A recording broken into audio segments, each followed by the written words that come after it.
Conhecendo a colônia. Frederico me levou para andar de aerobus. São conduções coletivas usadas no plano espiritual.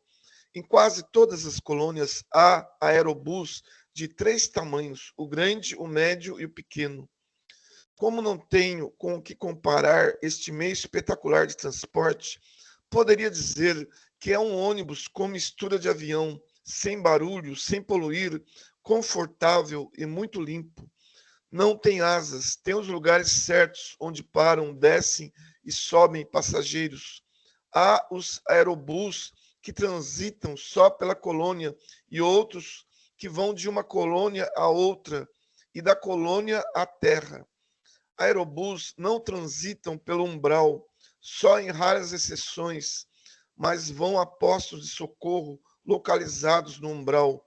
É muito confortável, não dá solavancos, desliza suavemente, rente ao chão ou metros acima dele. Nas viagens maiores, como a vinda à terra, desliza pelo ar. Os passageiros sentam-se em confortáveis poltronas. Os que transitam pela colônia não têm condutor. Nos lugares que param, há um pequeno marco onde há um painel com um botão. Aperta-se o botão marcando para onde se quer ir.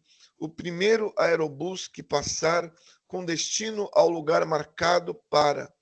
Os aerobus que transitam fora da colônia têm um condutor que, além de conduzir, ajuda no trabalho que se irá realizar. A colônia, vista do alto, é muito bonita, planejada, suas ruas e avenidas têm traçado perfeito.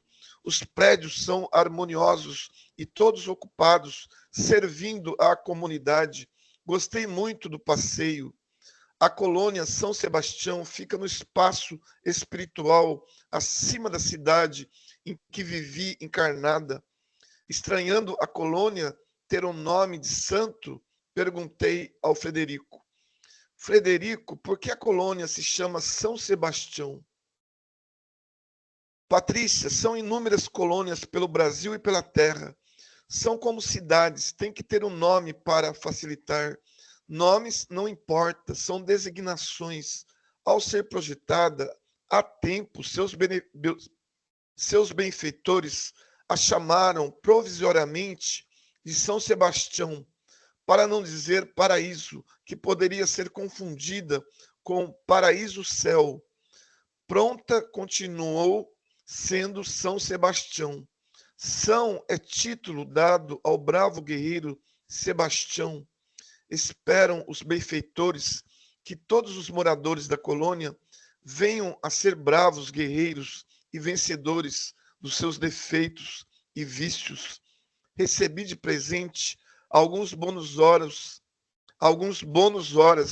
e todas as distrações e lazer. Amigos pagavam para mim. Achei um tanto estranho, parecia pagamento por ser útil, um trabalho remunerado.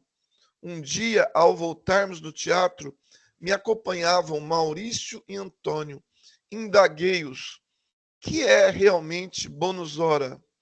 Patrícia, Maurício elucidou-me: a maioria dos homens trabalham por estímulo, para usufruir de um prazer ou sensação. A maioria não concebe ainda a humanidade como uma só família. Com a perda do corpo físico pelo desencarne, e para que não percam o estímulo de trabalhar, é necessário que continuem recebendo estímulo do prêmio do seu trabalho. Isto mais tarde os levará a fazê-lo por uma causa maior, por amor. Espíritos superiores veem as colônias como lugares de transição e o bônus hora como período de evolução. Esta é a razão pela qual os estagiários das colônias recebem o seu salário bônus hora. E quem trabalha muito e por muito tempo, como os governantes, os instrutores das colônias, também recebem? Maurício continuou a elucidar. Os instrutores não mais necessitam de prêmio por ser bons, mas, por amor à família humana, permanecem nas colônias, no meio dos aspirantes, para não menosprezá-los, para não se destacar, para não parecer serem melhores que os companheiros. Usam os bônus para se igualar ao nível dos moradores que ainda estão dentro do prêmio e castigo, Todos utilizam os bônus horas para não haver grupos de protegidos e desprezados. Os que muito trabalham e que poderiam receber muito solicitam somente os que lhes são necessários. Entendi que meus acompanhantes não serviam, não trabalhavam para ter bônus horas. Utilizavam-se deles somente quando necessário. Os dois muito trabalhavam e por amor. Curiosa, indaguei-os novamente. Há nas colônias os que não trabalham e não têm direito ao bônus, ao lazer? Ah, respondeu Antônio, prazerosamente. Mas o estágio nas colônias para esses espíritos não é longo e nem pode ser, porque ociosos não afinam com suas vibrações. Eles fatalmente, na primeira oportunidade, reencarnam em meio aos espíritos ociosos, onde irão sentir falta do conforto que tiveram e não valorizaram. Um lugar que visito com frequência e gosto realmente são as bibliotecas. Elas diferem de tamanho dependendo da colônia. São maiores e mais completas nas colônias de estudo. Também há bibliotecas nos postos de socorro, só que menores. A biblioteca da colônia em que estagiei é muito bonita. Livros são separados por estantes, tudo com muita ordem. Fiquei maravilhada por não encontrar livros velhos. Os livros estão sempre novos, porque todas as visualizações ou materializações do plano espiritual ou astral são de energia psíquica, não envelhecem. Há livros escritos somente para desencarnados, que só são encontrados no plano espiritual. São inúmeros livros de estudo, pesquisas, livros religiosos e, em destaque, os livros espíritas. Grande parte dos livros os encarnados também dispõem para ler, principalmente os livros espíritas. Procurei um livro e não encontrei. O bibliotecário gentilmente me disse: Patrícia, a colônia de estudo tem este livro. Quer que peça para você? Quero, quando volto para apanhá-lo. Ora, espere uns minutos que estará aqui. Por um aparelho parecido com o moderno fax, fez o pedido. 10 minutos depois, pelo mesmo aparelho, recebeu o livro que queria. Puxa, exclamei admirada. Não é uma maravilha? Falou entusiasmado o trabalhador da biblioteca. Dispomos de muitos recursos. Recebemos o livro pela desintegração e aglutinação. Não duvido que daqui a alguns anos os encarnados possam dispor desta comodidade. Os encarnados possam dispor desta comodidade. Legais são os livros que podemos colocar na televisão. O escrito aparece na tela e vamos lendo página por página, graças a um pequeno aparelho adaptado à tela. Não posso compará-lo ao videocassete, é diferente. É agradável ler pela televisão. Próximas à biblioteca estão as salas de vídeo, também chamadas de salas de estudos computadorizados ou salas das TVs, e podem ser ainda conhecidas por outros nomes. Não é fácil descrever estas salas para os encarnados. Narro fazendo comparações. É um galpão enorme, repartido em salas, conforme o assunto a ser ventilado. São lugares confortáveis e agradáveis. Há em cada uma das salas vários e eficientes computadores que podem ser ligados por controle remoto.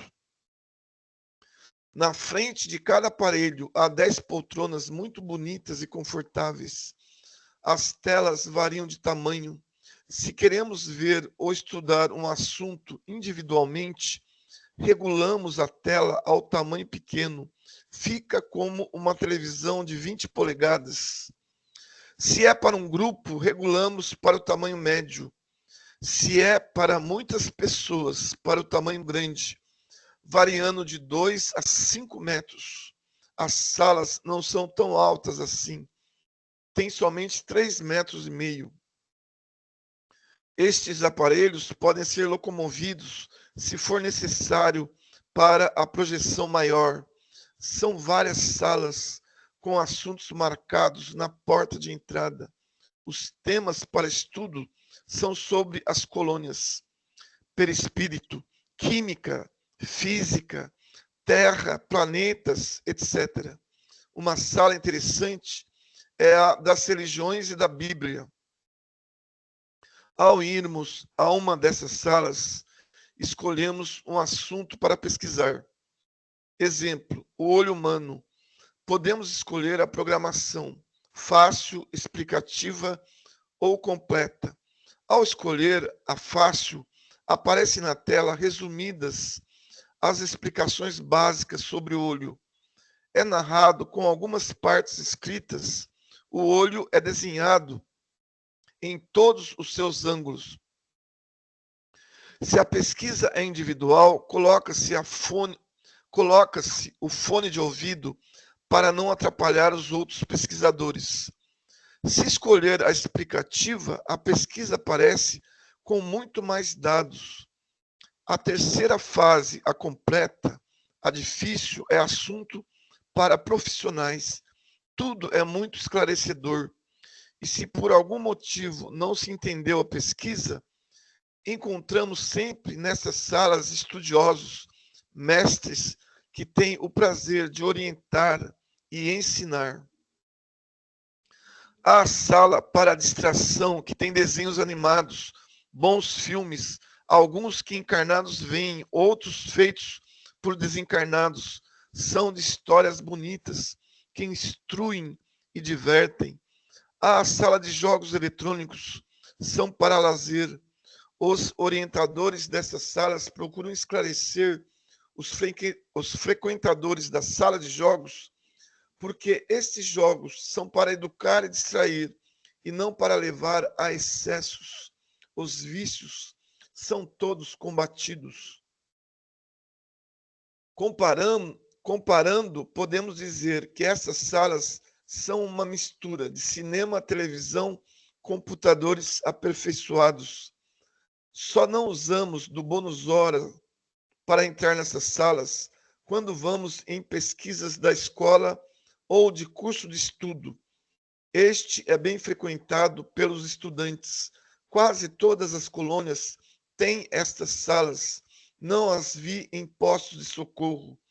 Em colônias de estudo são bem grandes e são inúmeros seus assuntos.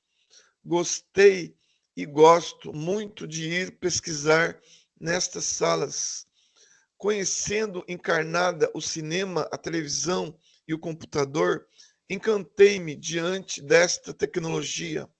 Mas o que mais gostei foi usar este processo para conhecer as obras de Allan Kardec. Vemos imagens dele e de sua equipe encarnada e desencarnada, trabalhando em cada obra. Allan Kardec estudando, pesquisando, sendo orientado pelos benfeitores que o ajudaram. Ver São Luís, Santo Agostinho e tantos outros me fascinou. Que espírito fantástico é Allan Kardec! Por muitas vezes fui a estas salas para ver tudo que há sobre ele e suas obras admiráveis. Este é um dos temas mais vistos, principalmente pelos que tiveram a aventura de ser espírita quando encarnados, ou de conhecer sua grandiosa literatura. Sua grandiosa literatura. Maravilho-me com tudo isto. Afinal, quem não gosta ou gostaria de dispor destas facilidades?